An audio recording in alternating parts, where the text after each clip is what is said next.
Seaport, even from the seats in the upper decks, you could see the seashore. Tailgate function with the carne asada. Just walk from the tribal building for the Padres, I'm on it. Yeah, cause for the 619, we'll knock you down. Anything for the Brown, put it on the town. Started back rocking the Brown. Ever since we've been knocking them down. Baby said she wanna go to the game. Taught her how to say Padre gang. What's up, everybody? Welcome to episode 275 of the Talking Friars podcast and YouTube show. I'm your host, Ben Fadden. It is Wednesday, November 9th, second to last day of the GM meetings in Las Vegas. A.J. Preller, this is his day to speak to the media. So I will get into his comments here and just some updates on what's going around in Padre land today.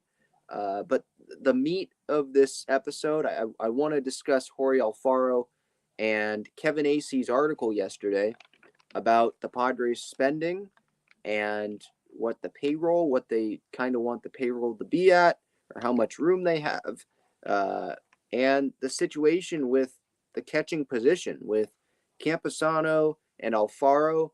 There was some interesting stuff that was said today on the radio about Campusano, and there was some stuff written yesterday by Jorge Alfaro, or not by Jorge Alfaro, by Kevin Acee about Jorge Alfaro and what his future is going to be, or what he thinks the future is going to be for Jorge Alfaro.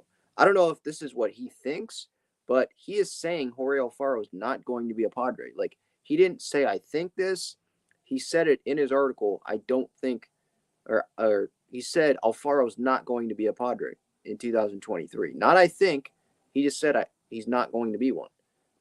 So that was very, very interesting. And so I will get to that and what that means for the Padres, payroll-wise and all that. The Hank Aaron Awards were just announced on MLB Network. Rob Manfred did those. The AL went to Aaron Judge, obviously, with the 62 home runs in the regular season. He's probably going to win MVP. The National League Hank Aaron Award, this is not the MVP. I see in the chat someone asked who's the NL MVP.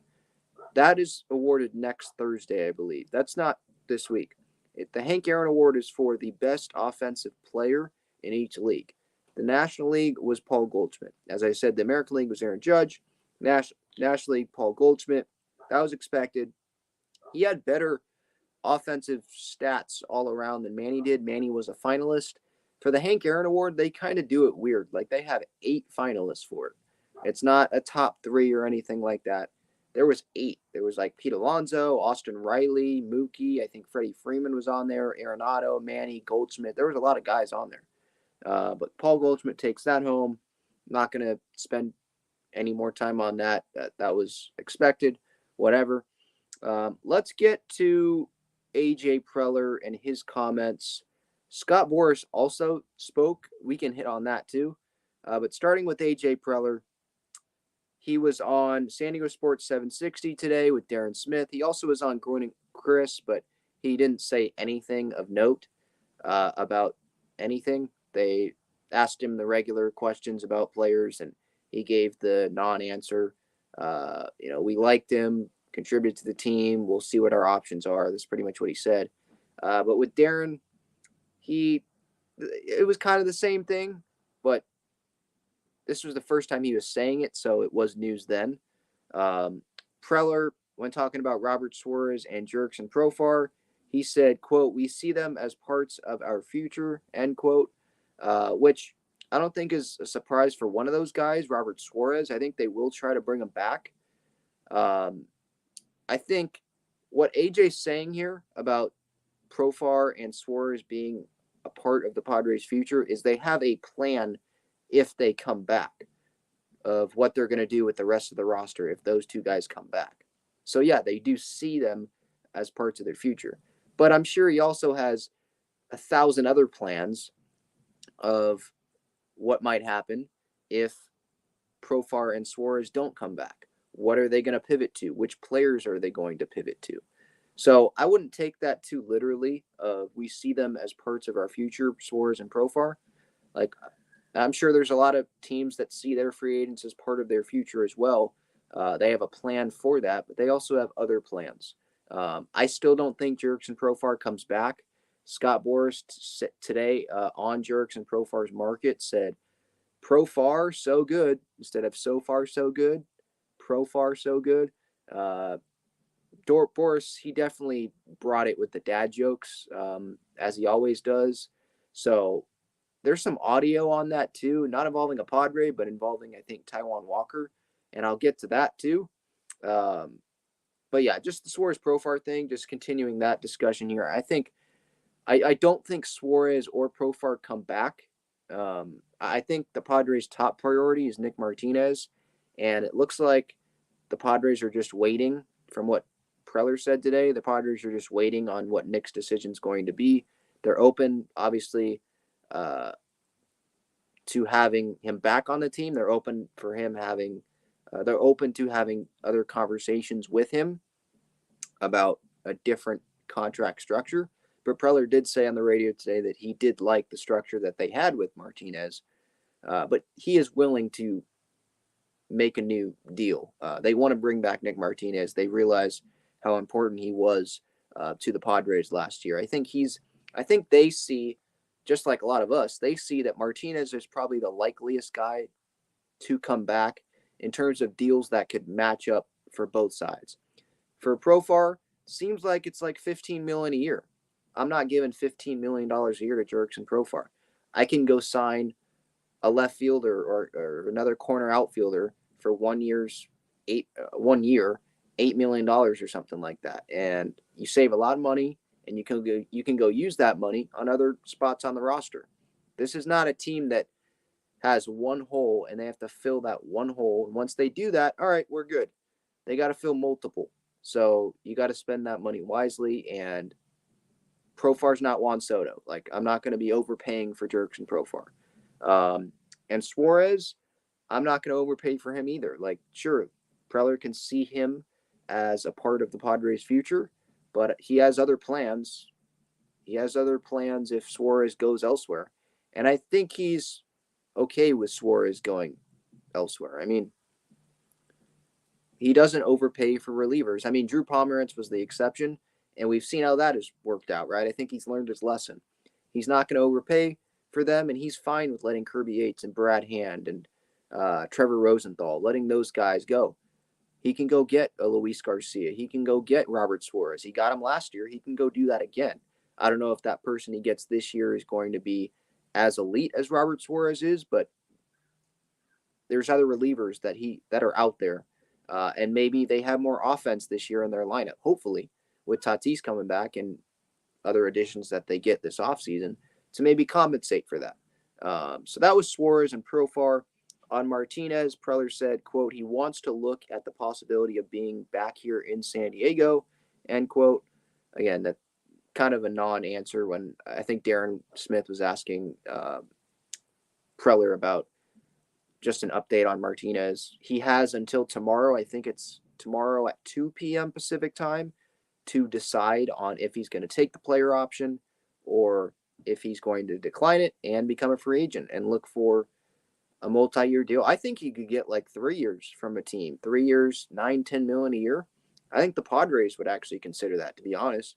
Based on the year that he had, the multiple roles that he can fill, he wants starter money. I mean, that's decent starter money.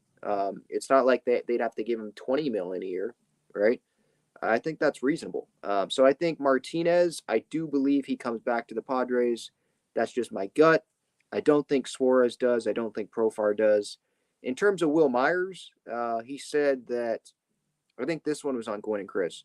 He said pretty much they're just going to wait and see what the roster looks like, and then they'll get back to Will. That's not word for word, but that's what that was pretty much his viewpoint. Like, we'll see how the roster's constructed. When they talk to him about the club option, they let him know, hey, this $20 million, this is not something that we want to do here. But we are willing to look at something else and see how the roster is constructed. If you fit, then maybe we'll bring you back. That's what it feels like is the Padres' viewpoint on Will Myers right now. So there's that. He also spoke about Drew Pomeranz. I believe this was on Gwen and Chris as well. They expect him to be ready for the start of the season. That was pretty much the update there. not a surprise there. I'm not going to bank on Drew Pomerantz to be like this year's Robert Suarez. I know Suarez is a righty, but I'm not going to bank on Pomerantz to be this high leverage reliever and be healthy all year because he hasn't been able to show it with the Padres in this contract that he signed, right? So hopefully he can contribute and hopefully he can be healthy for a good amount of the year. But I don't think it would be smart for the Padres to be like, no, Pomerantz, it's all right, Suarez, you can walk. They can be fine with Suarez walking, but I don't think it's smart for them to say, okay, no, Suarez is going to walk because we have Drew Pomerantz here. That's not smart. You got to go get other relievers, obviously. Stammen's gone. He might retire. And then you have Pierce Johnson. He's going to probably garner some interest. Maybe they bring him back. But you're going to have to fill multiple holes in that bullpen. Maybe Chris Matt fills Stammen's hole, probably. But then there's still a couple more that they have to fill. So there's work to be done, obviously. First base, left field, maybe left field. I mean, I like the possibility. I think it's an intriguing possibility of Soto being in left, Grisham being in center, and Tatis playing right when Tatis comes back.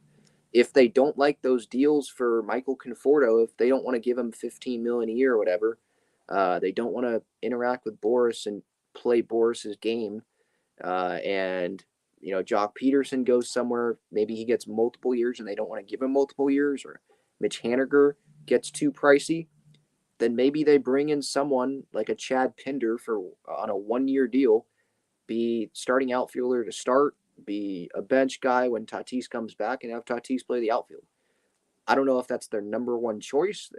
I still think they want Tatis to play short, but Ha-Seong Kim, if he starts off the season hot at the plate, the glove's going to be there.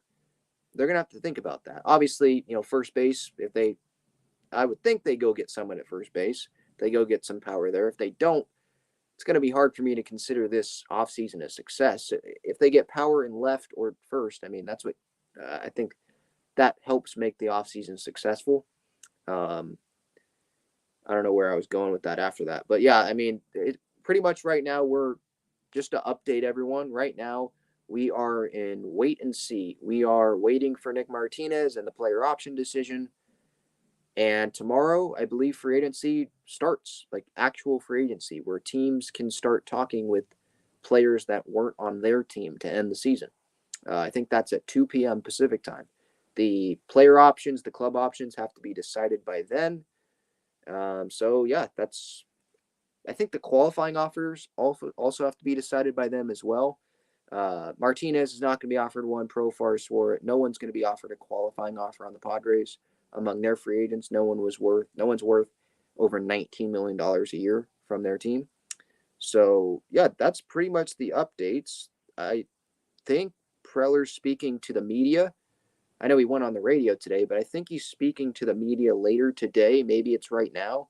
I thought it was supposed to be at 3 o'clock, but I have not seen any quotes from AJ, like speaking to reporters, like in a media scrum or anything like that. So that's what we have right now. Let's get to the chat here real quick before I move on to Boras for a sec, and then we'll get into Kevin Acee's article yesterday. Thank you so much for being here again. Talking Friars, episode 275. I'm your host, Ben Fadden, at Talking Friars on Twitter and Instagram, and I hope you subscribe to the YouTube channel for daily Padres content. Turn on that notification bell so you don't miss when any content goes out. Justin says, I still don't get how Manny didn't get the MVP. The MVP has not been given out yet. That was the Hank Aaron Award today. That's to the best offensive player in both leagues. So the MVP is, I think, November 17th, next Thursday, I want to say. So he could still win it.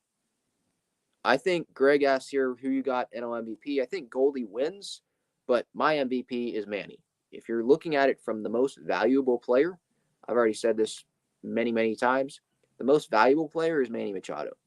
Most outstanding player, most outstanding stats, you could say probably Goldie. But MVP, valuable, it's Manny for me.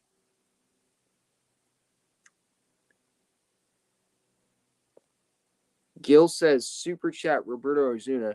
There was no super chat that came in, so if you were meaning to have a super chat, Gil, then try to resend that in. I'm sorry about that. Again, that's another way to support the channel. I have not mentioned that today, so if you do want to support the channel here, you can use that super chat button, and you want to make sure that I get to your question or comment. I will through there. But Gil says Roberto Ozuna got signed by a Japanese team after his success in the Mexican League, posted an ERA under 1.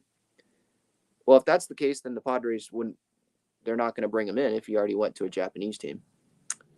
Lakum asks, do you think we'll look to our farm system with Baez, Jose Castillo, and Ryan Weathers being options for our bullpen? Yes, I think Michelle Baez could be. I think Jose Castillo can be options. Ryan Weathers is interesting. I feel like they still want him to be a starter, at least to start next season, because you always need starting pitching, and having starting pitching depth really helps. But with Baez and Castillo, yeah, I think they'll be options for the bullpen. I think Morejon, I guess it depends on how many starters they get. If they get enough starters, then yeah, maybe they have Morejon just be a bullpen guy. But they probably want to stretch Morejon out, so maybe multiple innings. But again, it depends on roster construction and what happens there. Gil says Alec Jacob, Moses Lugo, and Jay Groom, the most viable relievers in the minors. Jay Groom's a starter, so he could be a 5-starter. He could compete for a 5-starter spot depending on who they bring in this offseason in spring training. But right now, he's a starter. So I don't think they'd try to have him be a reliever right now. I think they'd at least stash him in AAA if he's not a starter on the opening day roster. I hope he's not. I mean, it's nothing against Jay Groom. I just haven't really seen him. And I want our 4 and 5 starters to be guys that we can rely upon to give innings and quality starts, and guys we've heard of, because this team's trying to contend. They're going to try to contend for the division next year. I know the division is not everything, as we saw this year with the Dodgers winning 111 games and then they lose to the Padres, right, who won 89 games in the regular season. But your team's goal in the regular season is to win the division. It guarantees you your spot in the postseason. So they're trying to contend. They need reliable arms. I want better 4 or 5 starters than Jake Groom, or Adrian Morejon, if they even would give him a chance. All right, so let's go to Scott Boras here again. I still have not seen anything about Preller speaking to the media. I thought he was supposed to speak to them at 3 o'clock, but I guess not. So Scott Boras was speaking at the GM meetings today, and he'll do this at the winter meetings probably too in San Diego here. I'll be at those, by the way, so hopefully I get some good content for you guys there. At the GM meetings, at the winter meetings, he stands in front of reporters. It's a big group of reporters. He's obviously the big super agent, and he's the agent for a lot of the big-time free agents. I know Xander Bogaerts is one this year for Padres. Profar and Soto. Soto's not a free agent, but obviously the extension rumor stuff is of interest. But he was asked about Profar today, about his market, and he said Profar, so good, instead of so far, so good. He likes to make himself the big center of attention and give his thoughts on the state of the game and rules and what he thinks. And I think we just laugh at Boras sometimes, to be honest, about, the dad jokes that he does. There was plenty of them today. I can actually play the audio of one of them. Let me load it up here. It was from SNY. That's where the video was from. He was talking about Taijuan Walker. And let me see. I forget what the dad joke was, but I'll have the audio so I can play it. Hopefully my phone loads. But just there was some stuff about the market being not vegan, something like that, like the market not being vegan, and pretty much what he's saying is teams are willing to be aggressive, spend money, which has been a little bit opposite of what has happened in past years, if that makes sense. Let me try to see this audio. SNY's posted a good amount of stuff here, so.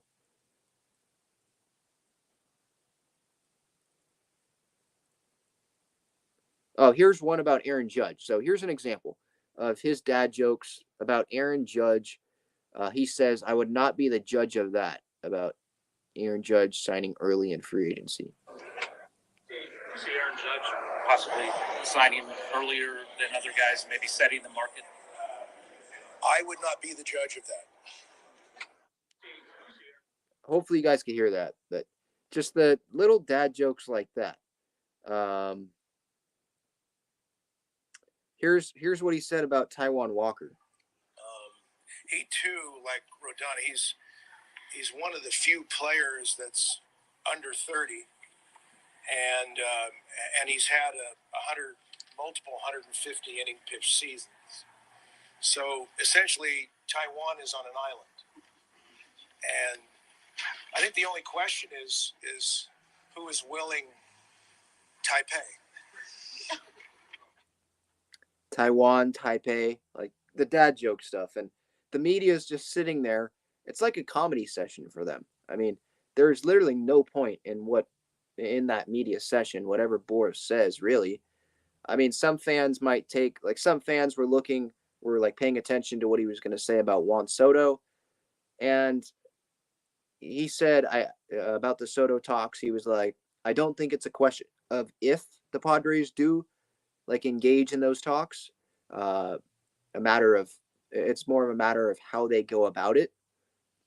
Like, who cares? Who cares what he says about that? Like, we know the Padres are going to try to, start those talks, those Soto extension talks. But if I had to put money on it, I would say that the Soto extension does not happen this offseason. It's not going to.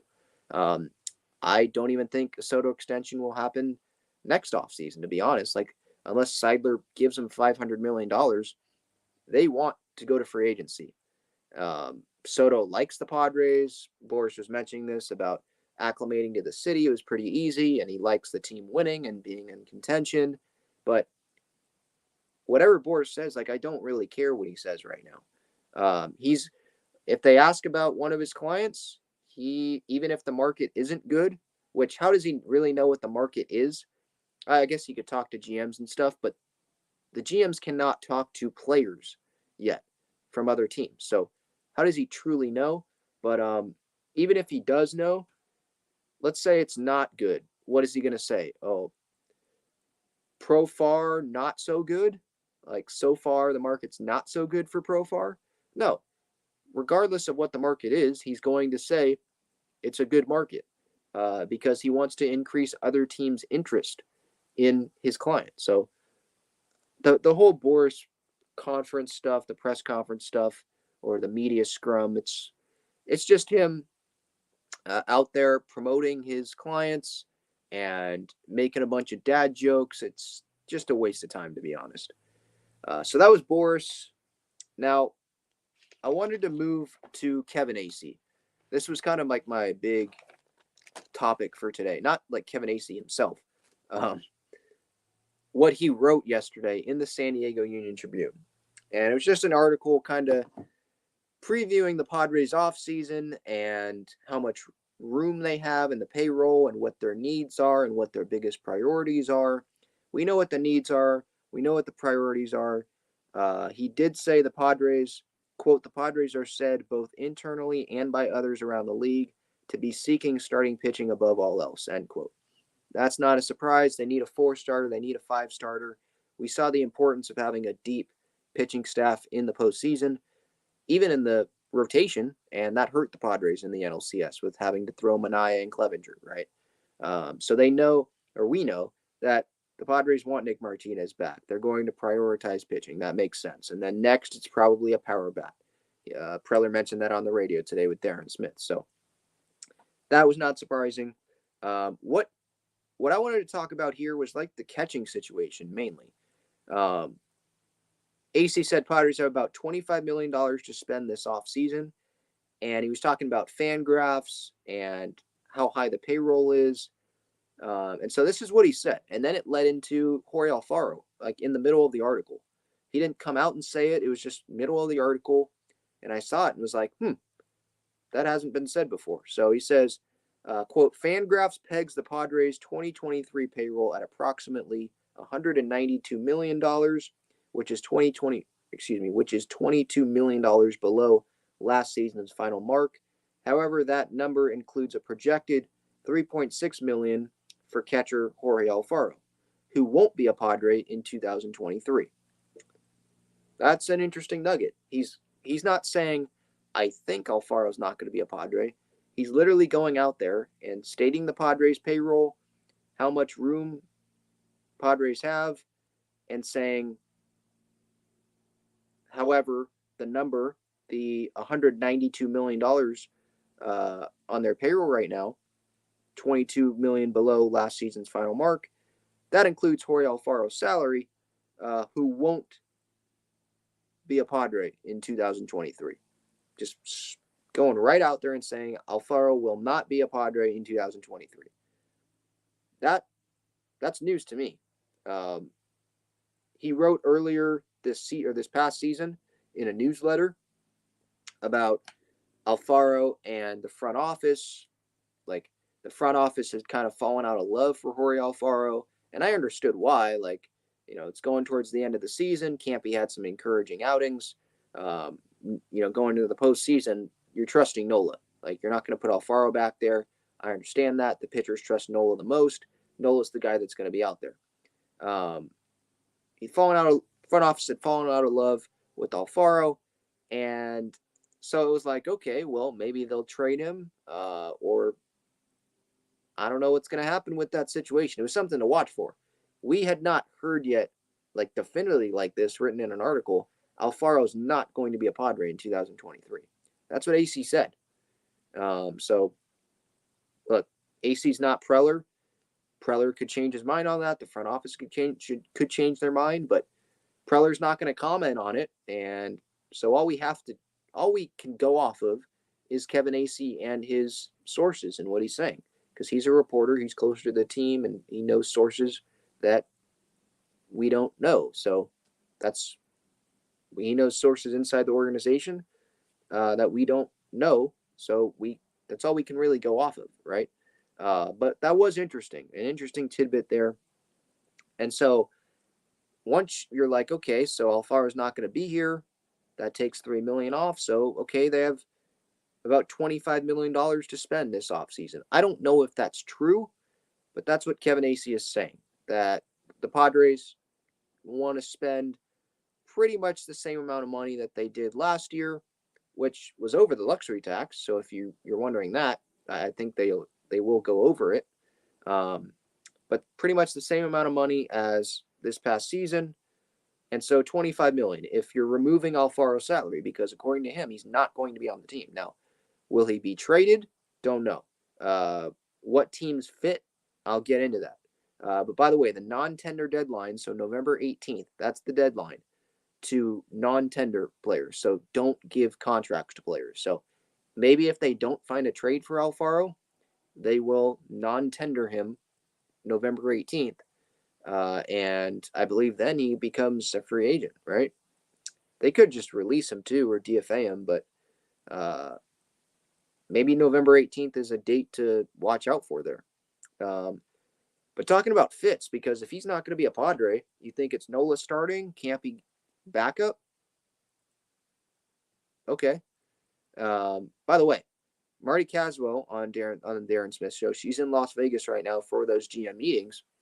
She, according to what she had heard when she got to Las Vegas last night, she doesn't think that Campy has a long-term future with the Padres in 2020, or not in 2023, but a long-term future with the Padres. So if Alfaro's not going to be on the team, Campy doesn't have a long-term future, then you got to go get a catcher elsewhere, right? The guy that immediately pops to mind for me is Sean Murphy from the Oakland A's. He's projected to make around $3.3 million for 2023. That's not a lot. although that's the same money that Alfaro is pretty much going to make, right? About 3 million, 3.6 million for Alfaro, 3.3 for Murphy. It's about the same. Padres would have Murphy for 3 years of control, so through 2025, and he's a upgrade. He would be the starting catcher probably over Nola most games if they got him. So you look at that, right? If Campy not a long-term future, they can trade him somewhere to like Oakland, and he can start there. You have that team would have Campy under control for what 6 years because I don't think he's or would it be 5, maybe 5. They'd have him under control. They'd have him cheap, under control, and I'm sure there are teams out there that do believe in Luis Camposano. So that's something to look out for. But in terms of fits for Jorge Alfaro, I think the Tigers are up there. JP Morosi reported yesterday the Tigers are looking at the catching market as the offseason begins. They're interested in Wilson Contreras. That's one name. I don't think Contreras is in play for the Padres. They need to spend that money on the starting pitching, a big bat, not playing catcher. I'm fine with Nola being the 9 hitter or the 8 hitter on opening day. The pitchers are comfortable with him. Like, I'm fine with that. They need to go spend that money elsewhere.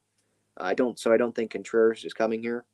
But Detroit could be a team if they don't get Contreras. St. Louis has to replace Yadier Molina. So if Contreras goes to Detroit or Chicago, back to Chicago, St. Louis could be a spot. Could be a spot for Campy or Alfaro or both. I don't know. Just throwing stuff out there. The Cubs, if Contreras has to be replaced, maybe Camposano there or Alfaro there. So I guess these could be fits for both.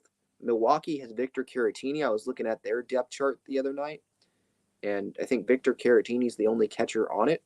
So maybe there is an option. Milwaukee is a team that doesn't like paying high salaries very much. Oakland's a team that doesn't like paying high salaries very much. I think they would think about Luis Camposano. If the Padres don't think that Campy has a long-term future here, I think they got to consider that. Alfaro, maybe he becomes a backup catcher with another contender, like St. Louis or something like that. I don't think he'd be a fit for like the Tigers or the Cubs, teams that don't seem like they're going to contend, because why would they bring him in for like 1 year? And I think he's a free agent after this next season. So I don't think that would be a fit. But I mean, if you can get like Sean Murphy back from the A's for $3 million and he'd be the starting catcher. I see here in the chat, Gil says the A's have Tyler Soderstrom and Langlers as catchers for the future. So, okay, maybe Campy is an option there. Maybe he's not a great fit there. But maybe they have Alfaro go back to Oakland and have one of their young catchers be the starter, and Alfaro maybe be a little bit of a mentor, or he's not like 40. I'm not saying that he can't play, but be like the backup catcher there, or he can DH a little bit, maybe just to even the salaries in a trade. I don't know. So Campy maybe not for Oakland, but I mean Sean Murphy. If the A's, like, they had a terrible season last year, they're not going to win this year, and they're not close to contending. They're going to be moving to Vegas at some point, So you'd think that they trade away Sean Murphy. Like, I know there at some point you got to build around people, but do you want to be building around Sean Murphy as your guy? Like, he's not a big name, right? I appreciate him. I know who he is. I know he's a really good player, but I don't think that that's a guy that the Oakland A's would, or future Las Vegas A's probably. I don't think that's a guy that they try to be building around. Sorry, I'm just checking Twitter here again real quick. Yeah, I don't see anything. Still hasn't talked to the media. So where was I? I mean, so this whole catching situation, it's interesting. I mean, Nola's the starting catcher, but what's going to happen with Campy and Alfaro. Is Campy going to be on the roster come spring training? Is Alfaro going to be on the roster? Like, is Acee correct here, saying that Alfaro won't be a Padre in 2023? I don't know. I know Acee said last year or this past season before the trade deadline that Hosmer had been told that he's not going to get traded. Maybe it was Seidler that told Hosmer that he wasn't going to be traded. I forget who it was, but he was told by someone that he wasn't going to be traded, and he ended up being traded. He was traded twice to the Nationals. He denied it. He declined it, and then traded to the Red Sox. So I'm not saying that whatever Acee says is 100% correct. It's not. But this is all we can go off right now. We know we're not going to get anything from Preller, and this is an interesting report. This is the first time I heard definitively anyone say, not as an opinion, writing it in an article, Alfaro's not going to be back for 2023. It's almost like he wrote it as like, oh, Fangraphs made a mistake and Alfaro's a free agent and he's not going to be on the Padres. You know, like he stated it like matter of fact. Jorge Alfaro, who won't be a Padre in 23. So we'll see. We went over the fits for the catchers. St. Louis replacing Yachty, Chicago if they have to replace Contreras, Milwaukee maybe. Oakland seems maybe that's more Alfaro. They do have some young catchers there. Or maybe they want Campy to change positions. I don't know. But there are teams out there that are looking for catchers. I know the Blue Jays, I saw a report today that the Blue Jays also have an excess of catchers. So they are looking to deal. There's been interest in some of those catchers as well. I like Sean Murphy. I mean, bring him here. If you get rid of Alfaro and Campy, I mean, having Sean Murphy and Austin Nola as a catcher combination, sign me up. Pitchers are already comfortable with Nola, and Sean Murphy's one of the best catchers in baseball. Making $3 million. If they're only look, the whole $25 million thing that Acee wrote about yesterday, I don't really believe that too much either. I mean, that's hard to imagine that the Padres they spend $25 million. That's it this offseason. If Nick Martinez is going to cost, let's say he costs $9-10 million a year. Let's say $10 million a year. If you want to upgrade at first base, that's going to cost how much? If you want Abreu or Rizzo, like $16 million a year. So now you're at over 25 with those two players. Let's be nice and say Martinez, team friendly. It's like $8 million. And then you want to go get a first baseman. Let's say, because Acee, or he did talk about platooning, first base, left field platoon a little bit. So let's say they bring in Jock Peterson, 1 year, $7 million. And Martinez was $8 million. So let's say 8 plus 7, so 15. Now you have $10 million to fill out the bullpen, probably another bench bat. So maybe you bring in Drury for 1 year or a couple years, $6 million a year. So now that's down to like $4 million a room for relievers. So Suarez, you're not bringing him back. And like Garcia last year, they brought him in for like $7 million a year. So I don't see, if you're like going based just on free agency, I don't see how you can spend $25 million only in free agency to fill this team. But there are trade candidates. If you want to, like, he's going to trades for players. I guarantee you. He will make trades this offseason, or at least a trade, for a cheap player to help them with this offseason spending and the room that they have that Peter Seidler's given them. Again, Acee, he put $25 million out there. We don't know if that's like actually true, but that's what we have to go off of it. That's what we're going off of, his sources. So, I mean, he'll make some trades. And I did write down some names, some position players, some free agents, or not free agents, position players, some pitchers that would make sense as low salary guys. And then you can go bring in maybe a Jose Abreu. I don't think Rizzo's going to happen, but maybe an Anthony Rizzo.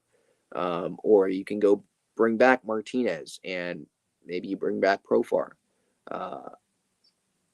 And then you can supplement, the other areas with lower salaries. And that's how you could get to the 25 million or around there. and not be spending way over it. Some names, if you're curious, I mean, Justin Dunn, Cincinnati Reds. Look, these names, I don't know how familiar you guys are with these names. I don't know if these teams are even willing to give these guys up. But I tried to pick names that teams might be willing to give up. Like there were some lower salary guys. I'm trying to think of someone specific that I was looking up last night. Like Corbin Burns isn't low salary, but like Adam Savali, I think he's pretty low salary. Like I didn't include him. The Guardians, they're not going to give him up, right? They're trying to win. They're not going to give him up. You wouldn't think. But like Justin Dunn of the Cincinnati Reds, he has this past year, I think, he had a $923,000 salary, 3 years of control. You have Trevor Rogers with the Marlins. He's a pre-arbitration player. 4 years the Padres would have control of him. And control is an important thing as well, remember, because Darvish doesn't have an extension. Snell does not have an extension. So Musgrove's the only locked-in starting rotation guy right now past 2023. Snell and Darvish are free agents at the end of 2023. Hopefully an extension can get done with Darvish, but that's not at the top of their priority list, I don't think, right now. They got to fill out the roster for this year. They're trying to win right now. So that's their priority. So having control is definitely, if Preller's going to make a trade, I would think it's for someone under control with a cheap salary. So Trevor Rogers, Justin Dunn, Reed Detmers of the Angels. He had a $710,000 salary in 2022. He has 5 years of control. James Caprillion of the A's, he had a $705,000 salary in 2022. He has 4 years of control, including 2023.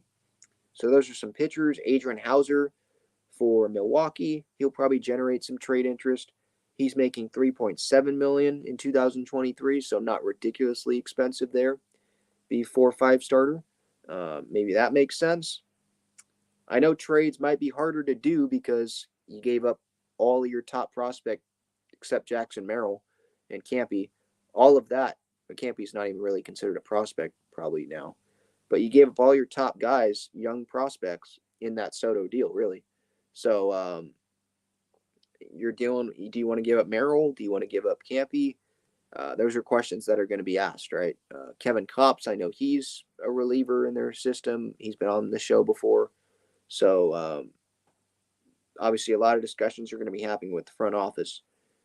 So those are some starting pitcher names. Hauser, 2 years of control, by the way. Again, $3.7 million salary for this coming season. I think that's what he's expected to make, around that. Position players, look at first base, guy that can also play the outfield, Seth Brown of the Oakland A's. He's making $705,000 in 2022, or he made that in 2022. 4 years of control that they would have of him. I think he hit like 25 home runs this year. That was either him or Sean Murphy. I forget. Patrick Wisdom of the Cubs, he's kind of a utility guy. He played mostly third base this year, but he can play first. He made $730,000 in 2022. He has 4 years of control. There's Chad Pinder. I already talked about him a little bit earlier. Outfielder, maybe left field. Bob Melvin used to manage him, obviously. He's projected $2.7 million, a little over that, in 2023. And 1 year of control. Is that a trade? I think that's a trade. I think for some reason I feel like I saw Dennis Lin talk about him already. Maybe that was as a trade. I think he's not a free agent. I think he's with the A's still. But that's an option. Sean Murphy, as we talked about, $3.3 million projected for 2023. He has 3 years of control. If the A's want Campy, or if they want Alfaro and flip him to someone, I don't know. Just throwing out ideas there. Maybe that's an option. But really, really interesting stuff that Kevin Acee wrote about yesterday in the San Diego Union-Tribune. He's probably going to have something out later today about what A.J. Preller said, if A.J. even talks in the media. He was supposed to today. We'll see. But yeah, I mean, the Fangraphs thing about the payroll being $192 million, 22 million below last season's final mark, but that includes also Alfaro's salary, which he's not going to be a Padre in 2023. That's what Acee said. Quote, however, that number includes a projected $3.6 million for catcher Jorge Alfaro, who won't be a Padre in 23. That's what he said. Interesting. So there's definitely some interest in catchers on either that's the trade market or free agent market, but we'll have to see. We'll have to wait and see how the market develops and all that. Tomorrow, it should be a interesting day. All of the final decisions have to be made about player options and club options. So we've been waiting on Nick Martinez. That decision will be made between now and tomorrow, I believe, at 2 p.m. So we'll see about that. Acee also said in the article there are numerous people who believe Preller will bring back Profar. We know that Preller likes Profar. He brought him in. He gave him what I thought, to be honest, was probably an overpay, $7 million a year, 3 years for Profar. But it paid off this year, which is good. And it ended up being the right decision, at least last season, if you're only looking at 2022. He made the right decision to stick with Profar and, not go get a big power bat. Now, if he went and splurged on Castellanos or something, maybe it would have worked. But the decision that he went with, it ended up working, at least in left field. Profar played really, really well. I think Preller will try to bring him back. He loves Profar. But I don't think that it would be smart for Preller to overpay for him. I don't think it would be smart for Preller to go all in on Robert Suarez either. And I think Nick Martinez is that one guy that the Padres can come to terms with, and it'll be in the Padres budget.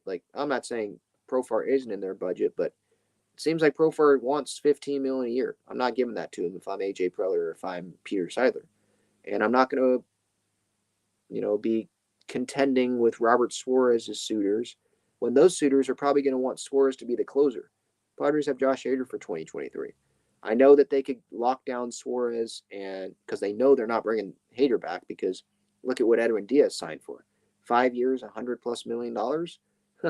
They're not bringing back Hader after this coming season because he's a free agent after 2023. So if they want to bring back Suarez and have a closer for years and years and years, okay.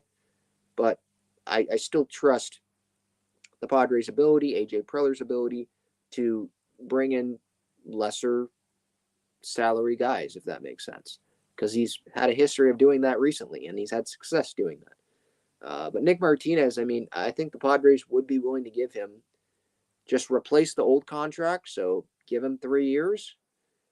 Instead of it being like $6 million a year, whatever it was, give him $9 million a year, something like that. I think that's fair.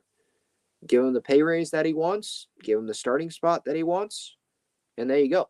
So those are my thoughts on the player option guys. A couple have declined already, and we're just waiting on Martinez. Myers, I think he is a backup option for the Padres. Brandon Drury, I think they'd probably rather have him than Josh Bell based on money. He'll be cheaper than Bell. I don't see the Padres bringing back Josh Bell. I think the Padres are going to go for Rizzo and Abreu to start, and you'll probably see some rumors about that. I probably think that Rizzo wants to go back to the Yankees, though, and Abreu, you would think he goes back to the White Sox, but you never know. I do think at first you could probably see a platoon. Like they bring in Jock Peterson and Brandon Drury comes back, something like that, and someone could play left a little bit. Maybe they bring back Myers. He can play the outfield too. And you have that opportunity to have Tatis go play the outfield if you want when he comes back. So I don't know if it's really the end of the world if they don't bring back Profar, they don't go sign, Conforto or someone like that. I want Mitch Haniger, but I do admit that I'm not going to overpay for Mitch Haniger. Like 1 year, I don't know, 12 million. Is that too much? He did have a really good year in 2021. He did battle with injuries this season, but I like Haniger. I like Abreu. Bring back Nick Martinez, and then obviously some other additions. I think that would be a really solid offseason for the Padres. That would probably mean, though, that they spend more than $25 million. So there's going to have to be some creativity if the $25 million is the number. If that's the actual number and Acee's right, then yeah, there's going to have to be some trades, some real creativity from the Padres, I think. Still nothing from A.J. Preller. That was supposed to be 3 o'clock when he was going to speak to the media. Maybe it was 6 Eastern, but it's in Vegas. That's Pacific time, so I don't know. All right, let's get to not the super chat. They're not any super chats.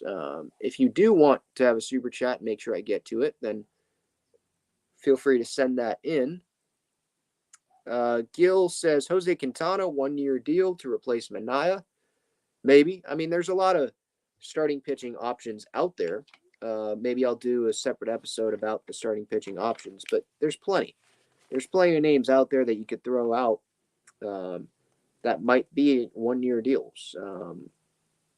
Maybe Andrew Heaney, Jameson Taillon. Maybe the Yankees actually give him the qualifying offer, so he might accept that.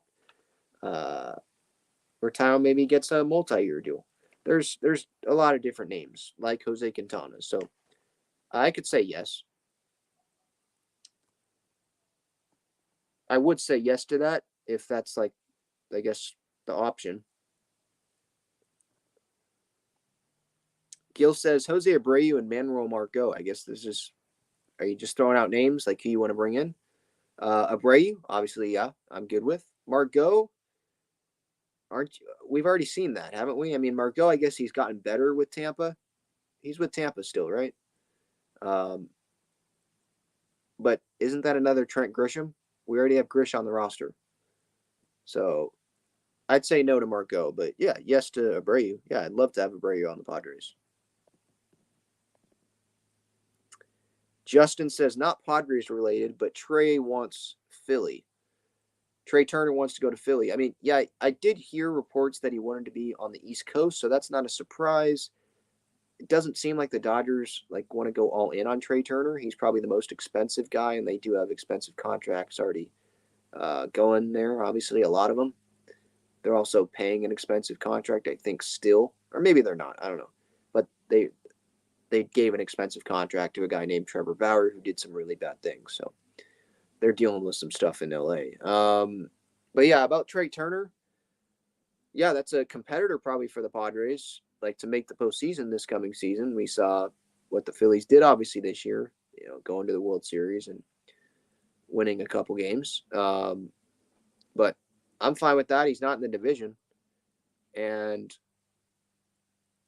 that you would think that makes the Dodgers worse, right? I mean, they could get Swanson, Correa, Bogarts. He's another one that's out there. There's other options that they can go to. But Trey Turner's the best shortstop on the market. So if they don't get Trey Turner, then yeah, you'd think that they're worse. So yeah, I'm good with that. Jack says, dude, I really hope Alfaro stays. He's my favorite, and I got his jersey this year. He was a lot of fans' favorites. LFGSD, I mean, I made a quick highlight video on this YouTube channel. It's on the social media channels at Talking Friars. If you want to go watch that, just of the walk-offs and some other highlights this year from him. He was a fan favorite. Yeah, the LFGSD stuff. I hope he got a portion of all of the revenue that came from the LFGSD shirts and stuff that were being sold, because he obviously started it. But if you're looking at Alfaro from a baseball perspective, for me, I totally understand him not being a Padre in 2023. He struck out a lot. There, you have a younger catcher in Luis Camposano that is playing winter ball right now. Looks like he's playing pretty well, and he is working hard to improve. And Musgrove's had some good things to say about Campy. If there's a time, to see what Campy's got, it's now, right? I'm not saying Campy's going to be the starting catcher. I don't think he will. At least right now, it's Nola. But at some point, you got to give Campy consistent time in the big leagues on the roster, and let him catch those day games after a night game when Nola's not catching, and see what happens. Give him significant playing time in spring training. Alfaro, I think he's under contract for just 2023. So they got to see what Campy is. Or they want to get rid of Alfaro and Campy, like I kind of discussed earlier, and go get a guy like Sean Murphy from the A's and really upgrade their catching position because of the bigger bases. Maybe that increases stolen bases a little bit. The limited pickoff moves, the pitch timer, the pitch clock. We have some Padre players that are slow to the plate, or Padre pitchers, obviously. So you need to limit that run game, I think, more efficiently next year.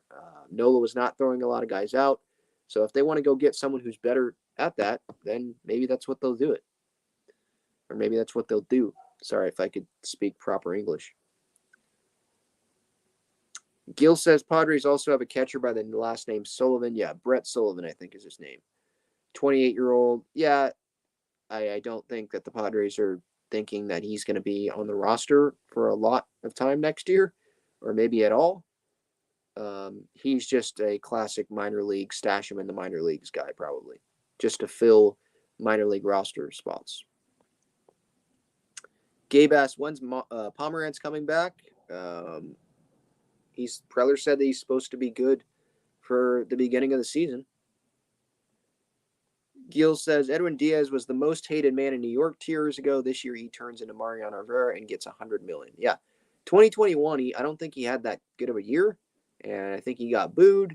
Then this year comes and he's like was that 2019 Edwin Diaz or 2018 when he led the American League in saves with Seattle before that trade to New York when Bertie Van Wagenen was still the GM of the Mets. That turned out great for them. Not. Yeah, I mean, with closers and relievers, like teams that are desperate to have a closer, they will overpay. So that's what I'm saying here with this Robert Suarez thing. Like, there's going to be a team out there that will give Suarez like 45, maybe even $50 million. I think there's going to be a team out there that'll give him 3 years, $15 million a year and say, hey, you're our closer. You're our high leverage guy. We're giving the keys to the bullpen to you. All the big situations, here you go. Come sign with us. The Padres, they're not going to do that. So I see Suarez going elsewhere. But relievers, that's why I don't like giving relievers a bunch of money. I mean, they're great 1 year, and then the next year, they're not. It's hard to predict, really. I mean, just thank goodness that Hader turned it around this year with the Padres there at the end, and that was dominant in the postseason. Because in the regular season there, when we first got him, this is not the Josh Hader we traded for. Like, that was us, right? Relievers are like that. So, no, I'm not going to give $20 million a year to a reliever. I'm not going to give $15 million a year to Suarez. I love him. I thought he was great for the Padres this year. He was one of the MVPs for the Padres in the postseason, but I'm not going to be overpaying for any relievers.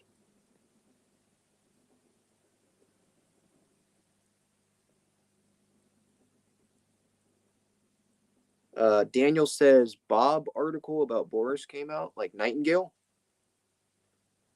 I can check that real quick. Oh, yeah, I see that. Maybe there's more quotes in here about Boras.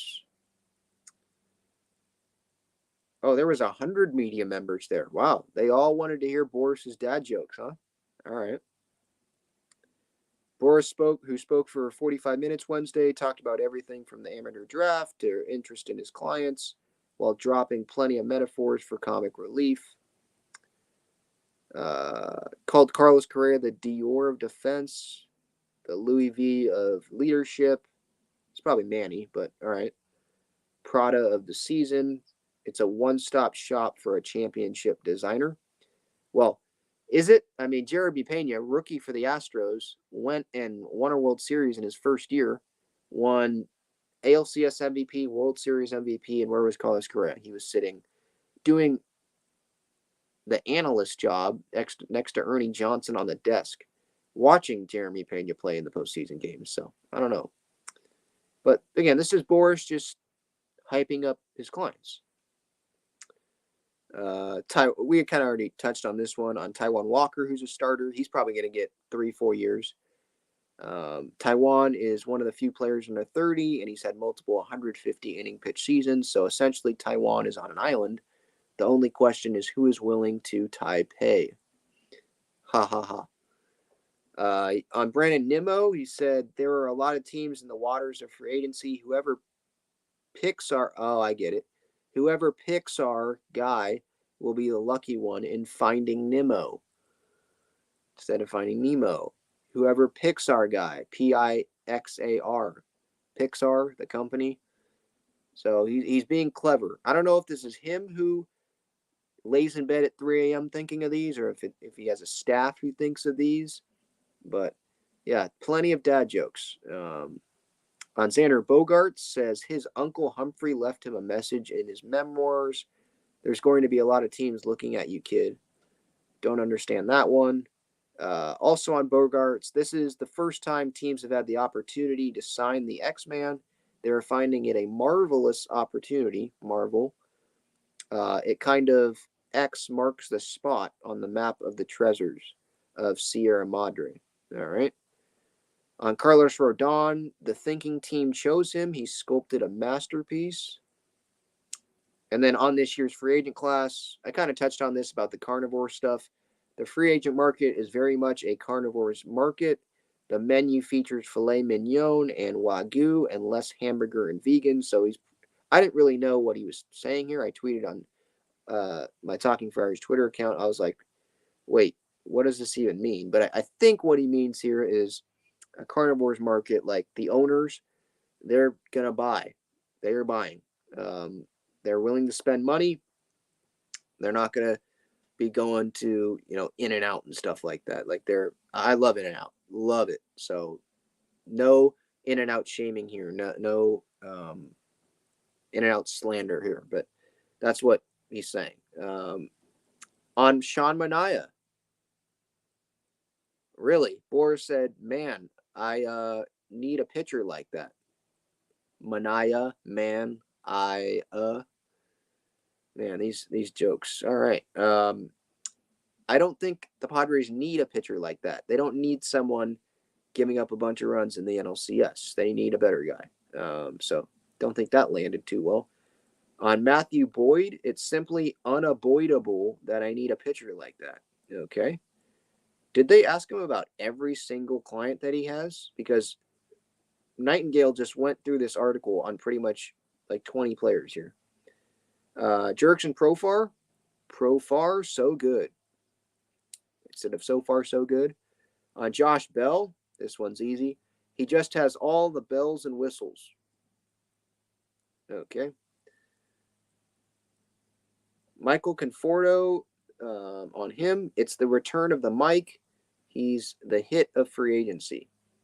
Really? I don't really hear many people talking about Michael Conforto, but there he is propping up his clients.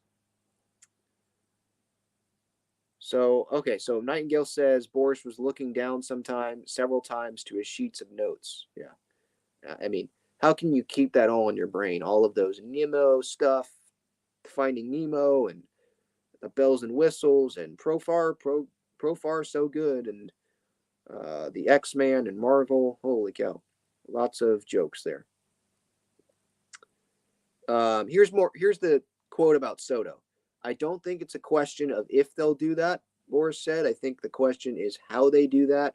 I'm sure before they traded for him, they had a lot of that in mind. So, yeah, I mean, that's nothing to really talk too much about. Like the Padres, Preller said at the end of season presser, they're going to talk with Boras and Soto about it, kind of take the temperature, but I don't think they expect a deal to get done this offseason either. There probably won't be a deal done unless like $500 million or something like that is offered, or something way better than the Nationals' $440 million offer, unless something blows Boras and Soto out of the water, then I think he's going to free agency. Boras said about Soto, the great thing is he had time to acclimate himself there. It's not exactly a difficult market to adjust to. I think he enjoyed his time there and has certainly enjoyed the competitiveness of the team being in the playoffs. Again, not a whole lot to elaborate on there. He wants to win. The Padres are a place to win right now. They're a contending team, so that's all good there. I'm just scrolling through this article here. I guess this was just put out. Thank you, who was it, Daniel, for pointing out this article here so we could see all of the great quotes from Scott Boras today. All right, so yeah, that's the article. Let me check Twitter again and see if there's anything from Padres media. Yeah, no, nothing. Still don't see anything. All right, so if Preller talks to the media today, which he's supposed to, if he talks to the media later today in like a scrum, then I will definitely bring that news to you. Check the @Talking Friars social media channels for that. Twitter, definitely. That's where I'm most active, and that's where I'm posting everything. All right, let's finish with the chat here unless any other Padre news comes up. Been on here for over an hour. I appreciate you guys being here with me. 24KT says Nola, Grisham, Profar got to go. Well, Profar's a free agent. And Nola, I think he's staying. The question marks for me more are about Campy and Alfaro, based on the last couple days and what information has come out. And Grisham, like, he's the center fielder right now. And depending on moves that are made, I mean, is Tatis going to be playing center field over Grisham? I don't know. Like, if they go get Profar, then maybe. You have Soto in right, you have Tatis in center. I could see that going with your best lineup. But if they have, let's say, Tatis, Soto, Grisham as an outfield, you're putting Tatis in center over Grisham? I don't think so. I think you're putting Tatis in right, and you're having Grisham play the position that he's most comfortable with,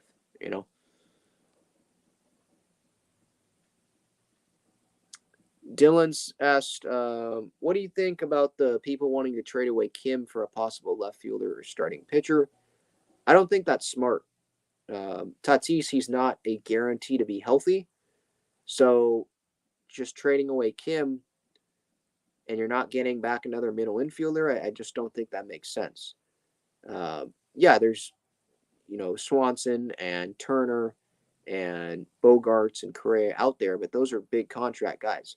You're not giving a big contract to those guys when Tatis could play shortstop if you trade Kim. Like, I don't think they're trading Kim. I don't even think they're thinking about that. They need a starting shortstop. He just won a Gold Glove, or he didn't. Sorry. I thought he should have. He was a finalist for a Gold Glove. Grisham won the Gold Glove. Finalist for a Gold Glove. He was great filling in for Tatis this past season. They need a starting shortstop at least to start the season. With Tatis out for at least 20 games with the suspension. And he might have played his way into being the starting shortstop over Fernando. So, no, I don't. I think you're trading away Kim, you make the team worse. If you get a starting pitcher, okay, I can understand. If you get a left fielder, I can understand why you might want to do that.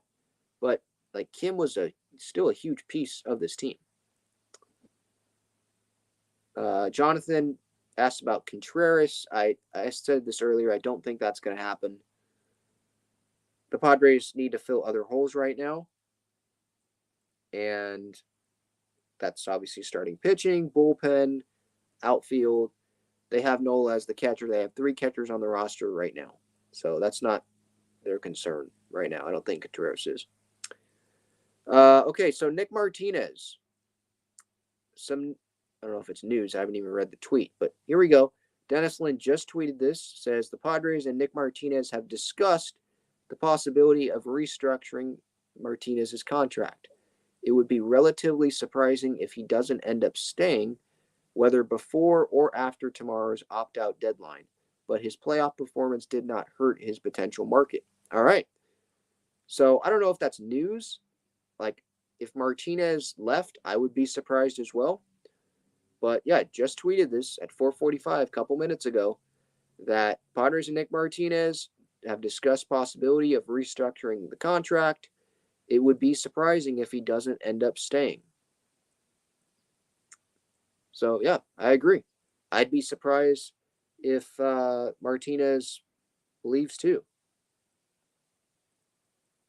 All right, that's a good piece of news to leave you guys with here. Episode 275, Talking Friars podcast and YouTube show, brought to you by Gaglione Bros Famous Cheesesteaks and Garlic Fries.